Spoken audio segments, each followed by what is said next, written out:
let's move on to the big thing this week. Let's talk about some comics, Matt. There were some game-changing comics this week.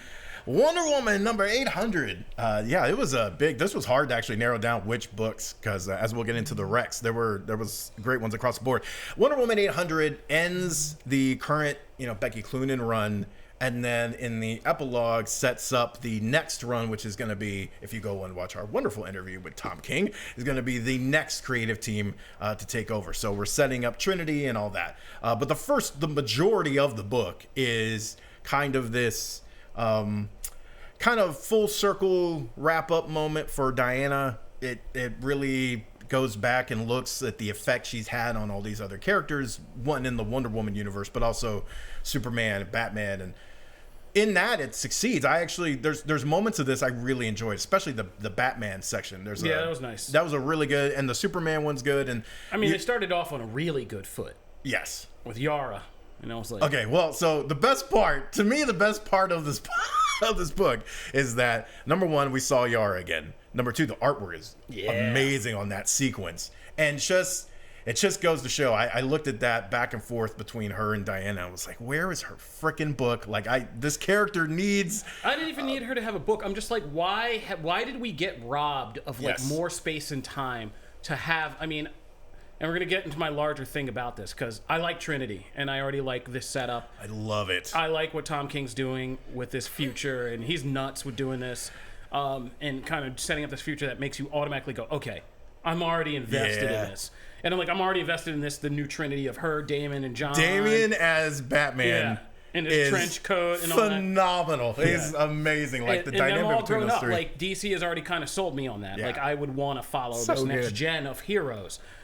And now we have this huge mystery, and the mystery of this old king we don't know. Yeah. And like, this was the war. There's wars, army. America nearly got scrapped, and then this baby gets born, and Wonder Woman's baby daddy is a big mystery, and like all of that is already intriguing. So I like Trinity, but I love Yara Flor too. Yeah, I know. And I'm just mad that we got robbed of DC giving us any space and time where Yara was truly like Diana's sidekick and like kind of or just her trainee or whatever they set it up. But those two together was great. Like, I like awesome. Diana being Diana and then Yara being kind of like a more wild kind of like their first interaction, like, did you not like think I was gonna see it? Yeah, I clocked it. Like, she's so sure of herself and confident in the presence of. You're so used to seeing it with some of the other characters of like they're very what's the word I'm looking for? Like, they're very like respectful, and it's being in Diana's presence very humbling. Reverent, yes. Yeah. And so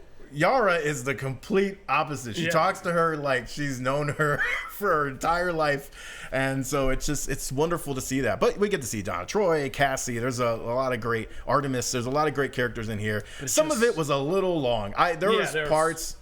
There's a lot, and I was like, you could have cut this whole section. I kind of tapped out when Donna Troy showed up. I'm like, I'm done. Why? Donna Troy's amazing. No, but that's the thing. Yara makes you realize all those other Wonder Woman sidekicks. Yeah. Whoa. Okay, we're going too far. No, Donna Troy is phenomenal. She's the most forgettable. I like Tom Taylor's Titans too. I enjoy Titans, but I do not care about Donna Troy. No, come on, man. This is sacrilege.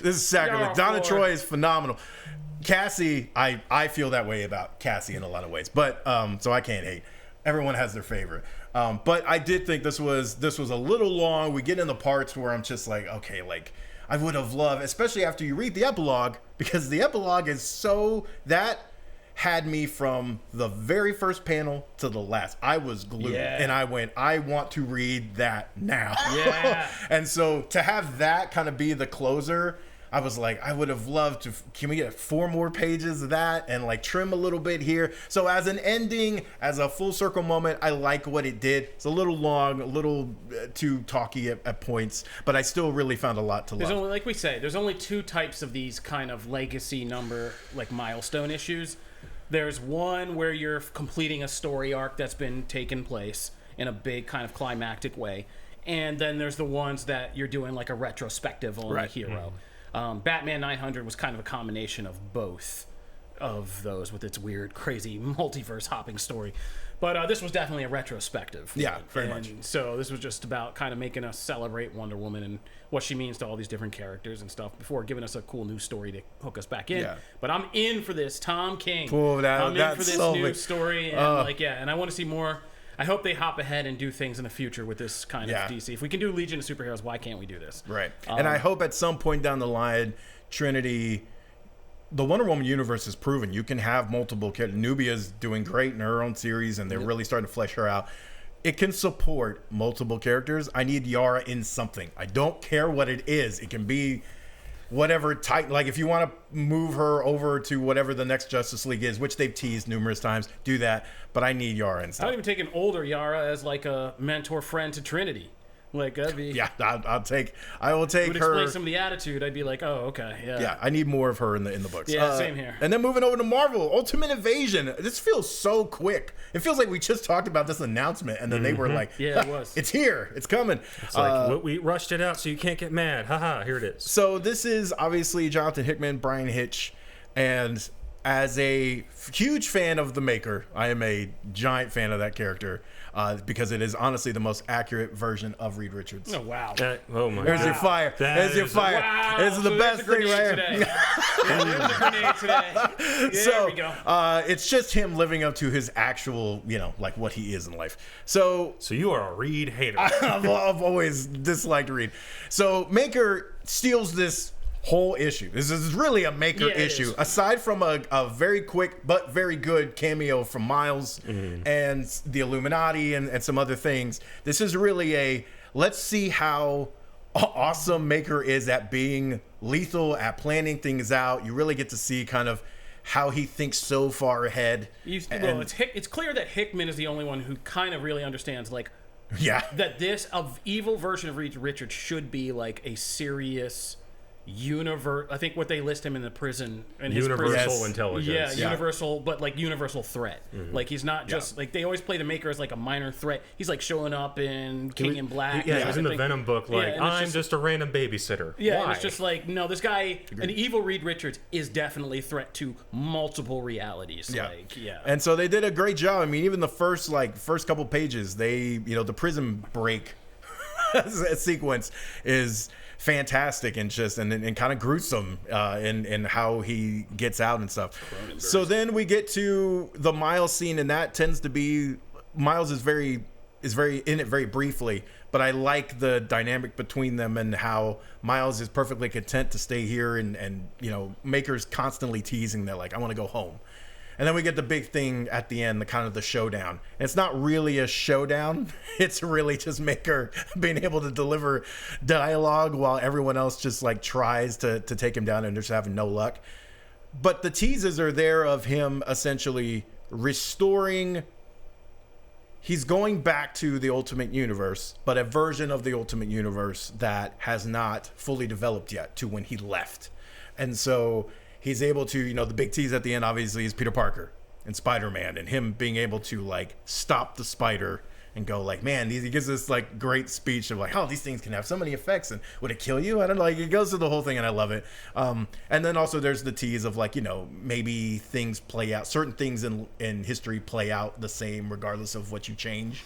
And maybe but he's always going to be Spider-Man. Maybe we get that later on. But I, as someone who is not on board with the, hey, let's bring the Ultimate Universe back, because I wasn't really missing it. There's plenty to do in the regular one. I didn't need a whole other universe of characters. I still really enjoyed this issue and thought it did some interesting things. I will be interested to see if that continues. Like, how much is Maker the central part of issue 2? If he's not, and we start moving the ball around a little bit, will I be as interested? I don't know, because I'm just a big fan of the character. We'll see. But so far, pretty good. Yeah, I mean, we always talk about first issues and how pivotal they can be.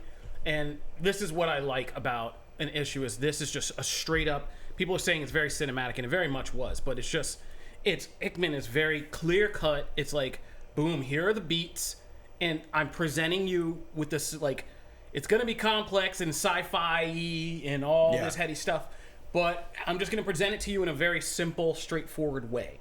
Guys getting out of prison heist escape plan is essentially what we're reading. And it's like heroes want to stop somebody they are. And like you said, this is a maker. The maker is the Thanos and like Infinity War protagonist of this. It's like no hope of stopping this guy. The plan's already been made. It's already in motion. You're finding out about it too late, and the heroes can't do anything. And so it is this kind of, and I love how he plays with like comic book action. You see them doing like throwing everything in this big action scene at a force field. Well, the maker's just sitting there chilling, delivering dialogue, and just being like, "Well, I guess you'll see if you can find out what this is all about." And Reed's finally like, "Oh my God, I know what he's doing." Like he's like, "Yeah, I knew you'd find out too late." And he's just like, "Peace," and he like leaves, and it's just like. They can't stop what's happening here, and like, yeah, it sets up intrigue for what is he making of this ultimate universe that he's kind of now influencing, and people are speculating even in the comments, like possibly without the Marvel heroes, where he can kind of rule as King God. I mean, it's interesting. Yeah. And I think the interesting thing is going to be like, the hook for me will be kind of having this, why is this a threat to anybody else? Because he just kind of essentially says, like, I just want to peace out and go back to my universe, but it has to be something bigger than that, right? Yeah. So why is this a threat? And like, yeah, then what is the obsession and drive? Or conversely, is there a threat here, or does it become something about Reed that he's like obsessed with finding him and kind of sabotaging what he's trying to do here? So either way, I'm good, and I want to know which way it goes. So yeah, it's a solid book. Hickman's a hell of a writer. Yeah. He is here to monologue and draw graphs, and that's about it. The question I have is the scope. Yeah. Is how big is this really? And based on what y'all are saying, it doesn't sound like Marvel's really given away the game of like, is this actually the Ultimate Universe's raging back, or is it just the maker wants to run his own universe? And you're going to see some similarities to what the Ultimate Universe was doing, but in the end, it's not going to matter in terms of we're doing two completely separate lines again. Yeah. Like, that's where I'm like, okay, how big is this really? Or is it just we're throwing words like Ultimate Universe out again, and we're having the maker and we're having him talk with Miles to be like, hey, if you were reading back then, this might be important. Yeah. Or it might just be a one-off, and it's back to everything still in 616. Yeah. I don't know. Interesting. Yeah, it's a good question. I would actually really love if they kept it a little more insulated and just let it be Maker's playground, and you can move characters over if you want, or make it into his own series. Yeah, I don't want to see it. It doesn't need it. There doesn't need to be a whole line of Ultimate Comics and stuff. As a huge fan of Ultimate Spider-Man, it's one of the best Spider-Man books ever to me.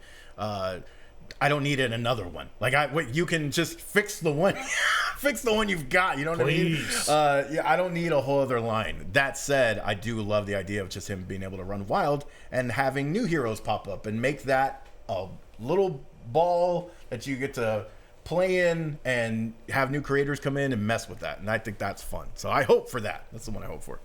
I'm worried about all, and this. I'm worried that this could be just a repository for all Hickman ideas for Hickman to play with. Because I mean, it's noticeable that there's Krakoa stuff thrown in here about the gates and stuff. I'm like, is all of the X-Men ideas getting portaled over to the Ultimate Universe? But I was also like, he got taken off the X-Men books for this? Like, why?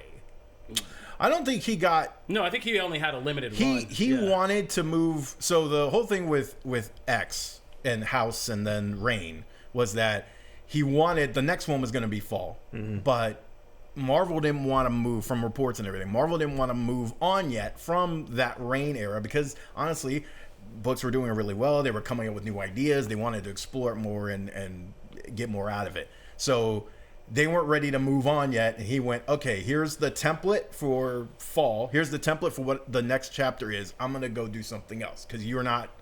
Like, there was kind of a time thing. So he jumped to other projects as opposed to just kind of pedaling. Okay. What is it? Like, pedaling your wheels or whatever the saying Spinning is. your wheels. Spinning your wheels to kind of just do that. And now finally they're moving to Fall. But that was in his initial template.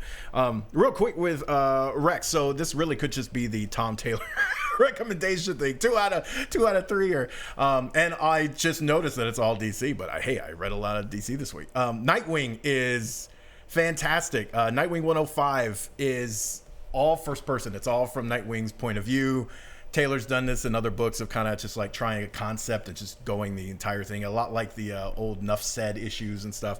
This one really works. It could just be a gimmick, but Taylor does it so well of like really making you feel like you're inhabiting Dick Grayson, and you're just him. And so like from the opening scenes of being with Barbara and the puppy to all the action, there's a whole like train sequence, and that looks phenomenal in that first part. All you see is his hands moving, and it made me honestly go like, wow, if Mirror's Edge was DC but really kind of taken to that next level, like, man, that would be awesome. So there's just a lot of great stuff. Also, Tom Taylor, very few people can write Barbara and Dick like this. Like their dynamic is phenomenal. It's pretty self-contained too. So like, yeah, if you know what's been happening, you'll get more out of it, but you could just read this issue, experience it, and move on. So fantastic issue. Superman number 5. This one is again, like, this series has been killing it so far. And Silver Banshee, the Jimmy Olsen Silver Banshee love story that I did not know, I did not expect, I did not know I was in need of, but was fun. Jimmy Olsen F's, baby. That's what I took away from this. They captured this book is just so fun. It plays with those kind of classic concepts, but just does so in a modern way. It's gorgeous. Also, we finally get they've been teasing Moonlight for forever. Maryland, they've been teasing that whole thing, and you get another one here. I'm hoping that actually comes to fruition soon. And then this whole long play with Lex has been really well executed. And then towards the end, you get that kind of big turn, and you're starting to see like the grander plan that they've been putting against Superman play out and why. And so it's just, this book can really do no wrong for me. And then Titans number 2, following up. I mean, this is really the new Justice League. So they're the preeminent DC team. And again, like, Taylor does so many things with the cast and working them together and this murder mystery, just fantastic. So lots of good DC stuff. And then honestly, just lots of good comics across the board this week. Just in general, it was actually hard to narrow it down. So that's comics.